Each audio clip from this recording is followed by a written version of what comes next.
Hello student, welcome to Ashish classes PCM PCB. बच्चों, आज के लेक्चर में हम केमिस्ट्री के कुछ बेसिक पॉइंट जानेंगे। जैसे कि हमें सेल के बारे में जान लेना है कि सेल क्या होती है, सब सेल क्या होती है और ऑर्बिटल क्या होती है। इन तीनों चीज़ों के बारे में हम लोग जानेंगे। ज़्यादातर बच्चों में इन तीनों चीज़ों को लेकर के कन्फ्यूजन रहती है कि सेल क्या होती है, सब सेल क्या होती है और ऑर्बिटल क्या होती है।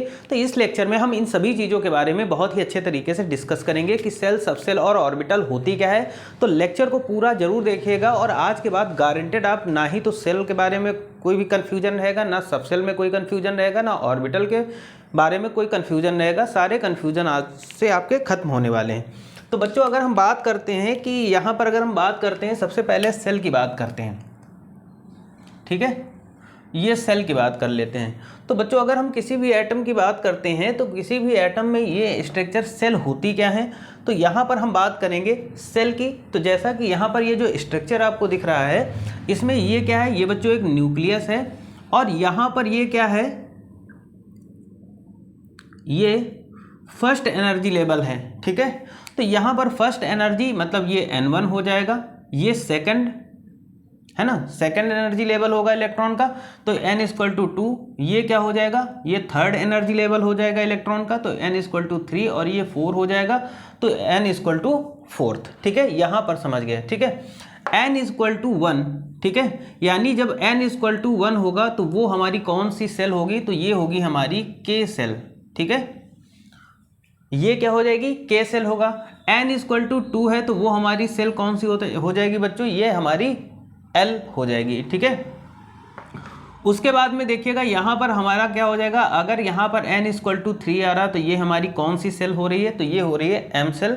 और N=4 है तो यहाँ पर हमारा N सेल हो जाएगा, ठीक है। तो इस तरीके से देखो, यहाँ पर हम नोट कर देते हैं कि N=1 है तो वो हमारी कौन सी सेल होगी, K सेल होगी, ठीक। ये 1 और ये 2 है। N=2 है तो मतलब क्या होगा कि ये हमारी L सेल हो जाएगी। N=3 है तो ये हमारी क्या हो जाएगी, M सेल हो जाएगी। और अगर N=4 है तो ये हमारी N सेल हो जाएगी। तो बेसिकली हमारी कितनी सेल होती हैं, K, L, M, N, ठीक है बच्चों। ये हमारी क्या होती हैं, ये हमारी सेल होती हैं। ये चीज़ समझ में आया होगा कि अगर फर्स्ट ऑर्बिट जो ये होगी, है ना, जहाँ पर इलेक्ट्रॉन घूमेंगे, वो हमारी क्या हो जाएगी, वो K सेल होगी। Second orbit L shell, third orbit M shell और N ऑर्बिट मतलब जो फोर्थ ऑर्बिट होगी वो N सेल होगी। तो आपको पता हो गया कि हमारी सेल कौन कौन सी होती है, K सेल होती, L होती, M होती और N होती। ये चीज़ आपको समझ में आ गई होगी, ठीक है। अब बच्चों आगे बात करेंगे कि सब सेल क्या होता है। तो बच्चों जो सेल होती है हमारी, जैसे ये जो सेल है K, L, M, N, ये जो सेल होंगी ये आगे चल करके कई पार्ट्स में डिवाइड हो जाती हैं, ठीक है। यानी इन्हीं के अंदर होता है हमारा सब सेल, ठीक है। जैसे हम K की बात करें तो K में कितनी सब सेल होती, एक S सब सेल होगी। अगर हम L की बात करें तो L में कौन सी होगी, 2 सब सेल होगी, S और P, ठीक। वैसे ही हम अगर M की बात करें तो कितनी सब सेल होंगी, S, P और D, मतलब इसमें 3 सब सेल होंगी, ठीक है। और N की बात करें तो N हमारा कितनी सब सेल में डिवाइड हो जाता है, यानी इसके अंदर हमारी 4 सब सेल होंगी, S, P, D और F, ठीक। तो हम समझेंगे सब सेल। तो सेल आगे चलकर डिवाइड होती है सब सेल में, ठीक है। ये हम 9-10 तक पढ़ते हैं, लेकिन जब हम 11th में आते हैं तो हमारा सब सेल का यूज बढ़ जाता है। तो सेल आगे चल करके क्या होती है, सब सेल में डिवाइड हो जाती है। जैसे कि अगर हम बात करते हैं K सेल, है ना, K सेल में कौन सी सब सेल होती है, तो बच्चों K सेल में S सब सेल होती है, ठीक। N=1 है तो इसलिए फर्स्ट S सब सेल हो गई। उसके बाद में हम L सेल की बात करते हैं तो L सेल में 2 सब सेल होती हैं, कौन कौन सी, S और P। और M सेल की बात कर ले तो M सेल में 3 सब सेल होती हैं, S, P और D।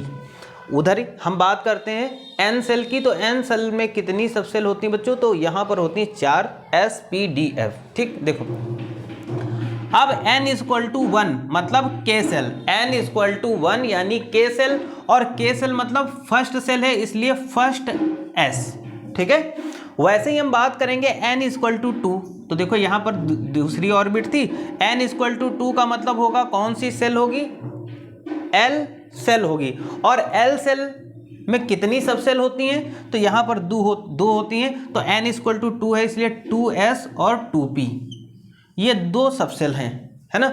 उसके बाद में n इक्वल टू बच्चों क्या हो जाता है, अगर n इक्वल टू, है ना, n इक्वल टू 3 है, मतलब कौन सी सेल है, m सेल है, और m सेल में कितनी सब सेल है, 3। कौन कौन सी, तो देखो n इक्वल टू 3 है, इसलिए 3s 3p और 3d 3 सब सेल हो जाती हैं। वहीं अगर n इक्वल टू 4 की बात करते हैं, n इक्वल टू 4 है, n बराबर अगर 4 है तो उसमें कितनी सब सेल होंगी, 4s 4p 4d 4f, यानी 4 सब सेल हो जाती हैं। ये चीज़ समझ में आई होगी कि 4 सब सेल। अब देखो 4th नंबर की ऑर्बिट है, इसलिए इन सबसे पहले यहाँ पर 4 लग जाता है, ठीक है। तो समझ में आया होगा कि सेल क्या होती हैं, सब सेल क्या होती हैं, ठीक है। तो KLMN ये हमारी सेल होती हैं, और यही KLMN सब सेल जो होती हैं डिवाइड हो जाती हैं सब सेल, यानी इनके अंदर भी सेल होती है जिसे हम लोग सब सेल कहते हैं। तो समझ में आया होगा कि K ऑर्बिट में कितनी सब सेल होती, 1, P में कितनी होती, 2, कौन कौन सी, S और P, और M में कितनी होंगी, S P D होगी, और N में कितनी होंगी, S P D F 4 सब सेल होती हैं, ठीक। अब बच्चों हम ऑर्बिट की बात करते हैं। देखो हम ऑर्बिट की अगर बात करते हैं तो देखो अगर हम बात करते हैं S ऑर्बिटल, ठीक है बच्चों, हम S ऑर्बिटल की बात करते हैं तो S ऑर्बिटल का कुछ स्ट्रक्चर होगा इस तरीके से, और S ऑर्बिटल में कितने इलेक्ट्रॉन रह सकते हैं, 2, इसको बोलते हैं ऑर्बिटल। उसके बाद में बच्चों बात करते हैं हम P ऑर्बिटल, ठीक। तो ये P ऑर्बिटल कितने चैम्बर बनेंगे, 1 2 3, और कितने इलेक्ट्रॉन रहते हैं, तो इसमें रहते हैं हमारे 6 इलेक्ट्रॉन, मैक्सिमम 6, ठीक है। और इलेक्ट्रॉन को एक एक करके भरते हैं ताकि ओवरलैपिंग ना हो, ठीक। ये हो गई हमारी P ऑर्बिटल। वैसे हम बात करेंगे बच्चों D ऑर्बिटल की, तो D ऑर्बिटल में कितने चैम्बर होते हैं, ये D ऑर्बिटल होगी हमारे पास, थोड़ा सा और बना लेते हैं बड़ा, तो इसमें होते हैं 5 चैम्बर, 1 2 3 और एक 4 5, ठीक। कितने इलेक्ट्रॉन इसमें आते हैं, इसमें 10 इलेक्ट्रॉन आते हैं, ठीक है। तो ये ऑर्बिटल्स हैं, और इलेक्ट्रॉन हम हमेशा क्या करते हैं, एक एक करके भरते हैं, ओवरलैपिंग नहीं करते हैं। ओवरलैपिंग का मतलब ऐसा नहीं कि 2 पहले इसमें 2 इसमें भर दिया, ऐसे बिल्कुल नहीं भरते हैं, ठीक है। और ये इलेक्ट्रॉन ऊपर नीचे की ओर जो दिख रहे हैं ना, ये स्पिन कर रहे हैं, घूम रहे हैं, ठीक है। उसके बाद बच्चों F ऑर्बिटल की बात करते हैं। अगर हम F ऑर्बिटल की बात करते हैं तो F ऑर्बिटल में 14 इलेक्ट्रॉन होते हैं। यहाँ पर F ऑर्बिटल में 17 चैम्बर होते हैं, ठीक है। देखो दिख रहा है कि नहीं दिख रहा है, देखो दिख नहीं रहा होगा, इधर थोड़ा सा आपको नहीं दिख रहा होगा। तो F ऑर्बिटल हम यहाँ पर बना लेते हैं, ये F ऑर्बिटल हम बना रहे हैं यहाँ पर, है ना।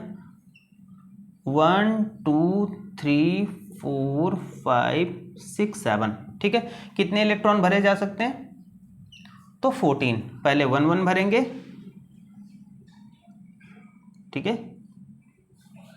ये इस तरीके से 14 इलेक्ट्रॉन भरे जाते हैं। तो ये ऑर्बिटल होते हैं। अगर हम बात करते हैं P और S ऑर्बिटल का जो साइज होता है वो कैसा होता है, तो ये कुछ इस तरीके से होता है।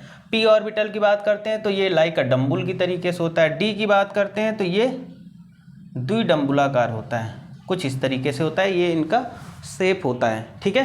तो हमने समझा इस लेक्चर में कि सेल क्या होता है, सब सेल क्या होता है, और ऑर्बिटल्स क्या होते हैं। ये चीज़ें हमने यहाँ पर समझ ली। और अगर कोई आपको डाउट रह जाता है तो बच्चों, डाउट रह जाता है तो आप कमेंट करके डाउट अपना क्लियर कर लीजिएगा। ये बेसिक चीज़ें हैं जो आपको आनी चाहिए, ठीक है। तो आज के लेक्चर में इतना ही रखते हैं। Thank you for this class.